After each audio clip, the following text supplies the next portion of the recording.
Naam, hali gani mtazamaji mpendwa wa Mafioso TV? Nikukaribishe katika mwendelezo wa vipindi vyetu, hususan kipindi maalum ambacho tunakuangazia yale ambayo yalitokea siku kadhaa nyuma au miezi michache nyuma kuhusiana na issue ya Godlove na aliyejitambulisha kuwa ni baba yake mzazi. Sakata lilikuwa kubwa. Sakata lilienda mbali. Tuliona Godlove mwenyewe akifika maeneo ya Kimarasuka Golani kutaka kufahamu kuhusiana na hiyo taarifa ya baba yake, na ikafahamika kuwa hakuwa baba yake mzazi, ila tu alikuwa ni raia ambaye alifanana naye mno. Katika ile story kulikuwa na vijana wawili. Wale vijana leo tumewatafuta na tumewapata. Walitupa shida kidogo kwenye kuwapata kwa sababu mara nyingi walikuwa wanatukimbia, wanatukwepa. Mara ya mwisho tulikutana nao Kimara darajani wakiwa na mabango wakiomba msamaha. Leo nimewapata. Na katika kuwapata mmoja wapo nipo naye hapa nikizungumza naye. Na katika mazungumzo yetu atatueleza kwa kina yeye ni nani na ilikuwaje wakaandaa ile tunasema ni tetesi au rumors ya namna ile. Karibu kijana. Asante sana. Kwa majina yako unaitwa nani? Kwa majina mimi naitwa Rufaxari Wednesday, ila kwa jina ambalo natumiaga kwenye mitandao ya kijamii Mafioso. Na yule mwenzako aliyetukimbia yeye anaitwa nani? Anaitwa Nelly. Anaitwa Nelly. Yeah. Ni ndugu yako au ni rafiki yako tu wa kawaida? Yule ni rafiki yangu wa muda mrefu, tunaishi vizuri, sisi ni kama ndugu. Yaani marafiki wa karibu sana. Sawa. Yeah. Na leo kabla hatujaonana na wewe, kuna picha yako moja tuliona mtandaoni, labda nianzie hapo.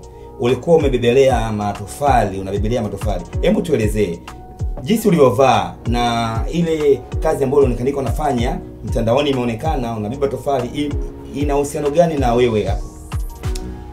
Ile ni moja wapo ya kazi zangu kwa sababu mimi ni kijana mpambanaji, napambana kwa ajili ya kutafuta riziki yangu. Kwa hiyo mimi nikiwa kwenye kazi zangu ndio naonekana kama vile nilivyo. Pale nilikuwa kazini. Mimi ndo kazi zangu zile pale, na istoshi mimi ni fundi pigipigi. Kwa hiyo ikija kazi kama zile pale sielewi, naingia na pambana pia. Basi twende kwenye pointi ya msingi kuhusiana na issue ile ya baba yake Godlove. Unaweza kutueleza kuanzia mwanzo wa ile tukio, nyinyi mlimpata wapi yule baba? Yule mzee anakujaga tu mara kibao pale kazini kwangu pale. Anakumbuka siku hiyo kabla ile video ambayo ilitrend mtandaoni. Kuna siku alipita na baskeli za zamani zile Anita zile. Amebeba mfuko wa cement kwenye baskeli pale. Tukamrekodi sasa. Tumrekodi, tulikuwa tunasema mzee pambana, huyo. Tuje post ile video kwenye Insta. Comment za watu, mbona kama kafana na mzee? Mbona kama babake chifu jamani, babake mtele. Sasa kila kitu kile tukaangalia, tukasema mbona kama kweli hii issue kama tuliangalia ile picha sasa.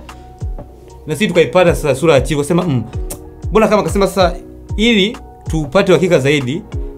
Mzee siku hiyo alikuwa amekaa, nikamrekodi, nikachukua video, maliza kumchukua video ile, nikachukua sura ya chifu na kwake nikaedit, nikaweka pembeni, post. Ndio mambo yakawa kama vile yalivyokuwa. Kwa hiyo kuhusiana na yule kutambulika kama baba wa Chief Godlove. Ile wazo mlilipata Instagram. Baada ya kupost ile video ya kwanza kabisa ile, baadhi ya watu comment zao, babake kama babake. Sasa tukaposta, ndo ile wazo itoka Insta, baadhi ya watu comment. Kabla ya kituo kimoja cha television mtandaoni kurusha ile habari, maana walifika mpaka maeneo anapoishi, mlionyesha. Nyinyi mlipata wapi ujasiri wa kusema yule ni baba yake na Chief? Ujasiri tulipata baada ile video kuipost ile ikaenda mjini. Watu sasa comment za watu babake kamtelekeza, na istoshe yule mzee anaishi maisha magumu, anaishi maisha tarishi. Tukasema sasa hii kutengeneza hii tumpate Chief kwa haraka, Kusema tukatengeneza ni babake alimtelekeza hivyo, tukaifanya kama vile ilivyokuwa. Lakini sio babake. Kwa hiyo lengo kuu ilikuwa ni yule mzee apate msaada kutoka kwa Chief Godlove, kwa sababu wanafanana. Na baada ya Chief Godlove kuja, tunaona mlimpeleka kwenye nyumba moja ambayo siku ya kwanza ilisemekanika yule mzee ndio alikuwa anaishi pale. Lakini mlipompeleka ikaonekana sipo ambapo alikuwa anaishi. Ile nyumba ilikuwa ni ya nani hasa? Ile nyumba ni ya mzee mmoja, mzee wa Kipemba. Tulimuomba mzee akatuelewa, na sisi tulifanya vile sio kwa nia mbaya, hapana. Tulifanya vile kwa ajili ya kumpata chief. Kwa sababu tungesema twende kwenye nyumba nzuri, chief asingekuja na singepata ile hofu ya kuja kumsaidia yule mzee. Kwa hiyo tukatengeneza mazingira, tukafanya nyumba yule mzee, tukamuomba mzee akatukubalia, tukatengeneza mazingira hivyo. Lakini sio babake na pale sio anapokaa, tuliomba tu. Na tukiachana sasa na hilo swala la chifu kufika eneo lile kuzungumza na yule ambaye alisema ni baba yake mzazi, kumbe ilikuwa ni mambo ya vijana wanasema ni mambo ya kimchongo tu ili madi tufike mjini. Tuliona siku kadhaa mbele kwenye mitandao ya kijamii wewe na yule mwenzako ambaye umesema ni Nelson mlikuwa mnatembea na mabango barabarani. Yameandikwa sisi sijui nini mnaomba msamaha. Hebu elezea vizuri ilikuwaje mpaka mkao mnabeba yale mabango? Sisi baada ya chief kuja huku na kugundua yule mzee sio kwake, na sisi kweli ile jambo lile tuliona kabisa tumemkwaza chief na amekasirika. Kwa sababu sasa chief akaondoka kwa sila, lakini aituahidi atarudi. Alivyoondoka akaondoka, tukasema kiukweli tumemkosea chief. Lakini kabla tujampeleka pale, tulimwambia mwandishi tumpeleke mzee anapokaa, kwa sababu nakumbuka mara kwanza tuenda kwa chief, tulimwambia ukweli chief. Bwana chief, sisi ile ilikuwa ni kiki. Tuitengeneza mazingira ili tukupate wewe. Video kwanza kabisa tulienda kwa chief. Chief aliyosema anakuja huku, tukamwambia mwandishi tumpeleke kule pale mzee anapokaa. Mwandishi akasema tabiri chief afike kule 7 media ilipofika mara kwanza kabisa, interview ya kwanza ile. Basi chief alikuja pale, baadaye sio ikawa kama vile ikaonekana sio kwake, mambo yakawa wazi. Kwa sisi tukaona kabisa tumemkwaza chief. Tukachukua mabango, tukaandika sisi fala ni fala tu. Hivyo kwa ajili ya kuomba chief tusamee, fala ni fala tu, kwa sababu tulimkwaza, tulimkosea. Kwa maana hiyo kwamba hata yale mabango ambayo mlikuwa mnatembea nayo nazo zilikuwa ni kiki. Sio kwamba chief yeye aliwapa adhabu pengine. Ile nilikuwa tunaomba samani. Ndio nasema ina maana ile ilikuwa ni kiki pia. Ile sio kiki kwa sababu chief alikuwa ameshatoka pale kwa mzee. Kaona mazingira kabisa, tumemdanganya, na kwa namna moja au nyingine kwa ajili ya kuomba samani kabisa tuweke, kwa sababu mwanzo mambo tuliweka wazi. Kwa hiyo itabidi hata kuomba samani sasa tuweke wazi kwamba msamaha chief hivyo. Tukaandika vile. Okay. Tukiachana na hilo swala la nyinyi kuomba msamaha na chifu na namna chifu ambapo alifika maeneo ya Kimara Suka Gorani kuonana na huyo mzee, unaweza kutuambia ni kitu gani ambacho chifu aliongea na yule mzee baada ya kumpeleka kwenye nyumba yake ambayo anaishi, nyumba sahihi? Walizungumza kitu gani? Chief kwanza alipofika kwa yule mzee, kwanza chief kitu ambacho nampendea, kitu cha kwanza kabisa chief ni muelewa. Kwa sababu chief tulivyotoka kule kwenye ile nyumba ya kwanza ile, tukampeleka kwa maisha ya halisi ya mzee. Chief kitu alichosema, nimwambia mzee, "Usingenileta tu hapa nyumbani kwako, mbona hata maisha yako wenyewe unastahili kupewa msaada, kwani unidanganye?" Kwa hivyo ni chief hata yeye aliongea hivyo. Kwa hiyo kaona tumemkwaza chief. Hivyo. Kwa hiyo akuahidi chochote kumfanyia mzee? Alimwahidi baada ya kutoka pale, akaongea akamwambia bana mimi naondoka, lakini nitakuja siku nyingine na nakuahidi nitakusaidia.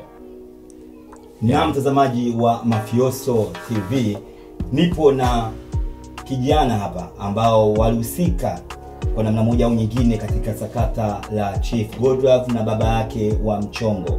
Na leo hii nipo katika studio ya Bill Production. Hii nayo inapatikanika maeneo ya Kimara Suka Gorani. Unapata huduma zote za kurekodi nyimbo mbalimbali za gospel, lakini pia hata bongo flavor. Na kwa namna ya pekee kabisa, mteja wa kwanza kufika katika mwezi wa 11, hii ni ofa ambayo nakupa sasa, nimepenyezewa. Mteja wa kwanza kufika hapa akarekodi nyimbo 2 katika wiki ya kwanza ya mwezi wa 11 atafanyiwa video bure. Sasa tuendelee. Umezungumza hapa kuhusiana na wewe maisha yako. Maisha yako wewe ni fundi, lakini pia unaweza kufanya kazi nyingine yoyote ile mtaani. Si ndivyo? Wewe ulizungumza nini na Chief baada ya kufika? Maana kuna muda tuliona katika clip ulikuwa jirani naye sana. Mlizungumza kitu gani kuhusiana na fani yako hiyo au pengine shughuli zako? Sisi tulivyoenda pale hatukuzungumza chochote kuhusu, kwa sababu sisi nazungumza na wewe. Mimi kwa sababu hata nikisema sisi, mimi na yule Neri yule, sisi tulikuwa tutaki yani msaada, hapana. Sisi lengo letu mzee asaidiwe. Ndio maana hata interview ya kwanza tulisema mzee tutabidi asaidiwe, anaishi maisha magumu, maisha hatarishi. Lakini Chief tu alituhoji, wewe unafanya kazi gani? Nikamwambia bana, mimi fundi pikipiki, ndio kazi yangu. Akamuuliza yule mwenzangu Neri, wewe unafanya kazi gani? Akamwambia mimi napiga picha, ni cameraman mzuri na shoot video na pia picha. Hivyo tuliingia tu hivyo, basi hapo tukaondoka hapo baada ya kufanya interview ile kwa Chief. Miezi kadhaa imepita sasa tangu Chief Godlove aweze kumtembelea yule mzee na kuongea naye hayo ambayo amezungumza naye. Wewe unaona kuna mabadiliko yote ambayo kwa mzee yamepatikanika? Unaona kabisa huu ni mkono wa Chief au mzee bado maisha yake ni yale yale? Kusema ukweli mzee bado maisha yake ni yale yale. Lakini Chief alimwahidi atamsaidia. Nafikiri siku akimsaidia mtaona, kwa sababu Chief ni mtu ambaye anapenda sana kupost mambo mtandaoni. Mtaona ruhusa akimsaidia, lakini mzee bado anaishi maisha yake yale yale. Una kipi sasa cha kumwambia Chief Godlove kabla tujamaliza kuhusiana na hili jambo? Cha kuambia tu Chief asimsahau mzee, amsaidie, kwa sababu mzee ana hali ngumu ya maisha. Hivyo amsaidie mzee. Una lolote tena la kuongeza kabla tujamaliza kipindi chetu? Jambo la kuongeza tu, ningependa kuambia Watanzania kwamba, kwa sababu Watanzania wengi nimeona comment nyingi wanatutukana, wanasema nyie ni vijana, mna nguvu, bado mnaweza kujipambania wenyewe, msipende kupewa vya bure, msaada. Mambo ni mengi. Mimi ningependa tu kuambia kitu kimoja, sisi lengo la kwenda kwa Chief sio sisi tupate msaada, hapana. Sisi bado tunajipambania wenyewe, sisi ni vijana ambao bado tuna nguvu. Lengo kubwa la kumpeleka la kukutana na Chief yule mzee apate msaada. Hivyo kwa Watanzania wasituone kama vile sisi tunaomba sana au sisi hatuwezi kupambana. Sisi bado tunajipambania wenyewe, tuna nguvu. Cha msingi tu yule mzee wamsaidie.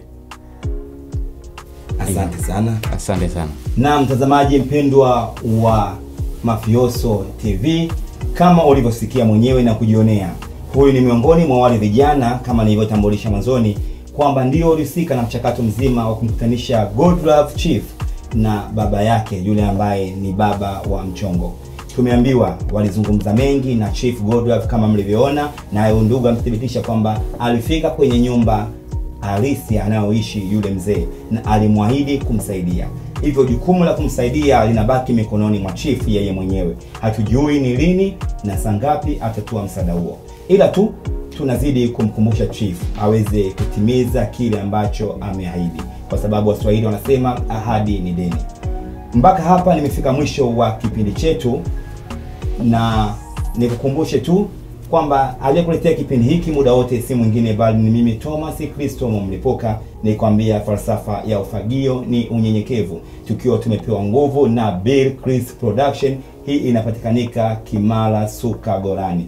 Ahadi yetu ni ile ile tu, katika mwezi wa 11 wiki ya kwanza kabisa, mteja atakayefika kufanya kazi 2 za audio atafanyiwa video bure kabisa. Basi nikutakie utazamaji mwema wa vipindi vinavyoendelea, ila usisahau kulike, kucomment, kushare na kusubscribe katika channel yetu. Asante.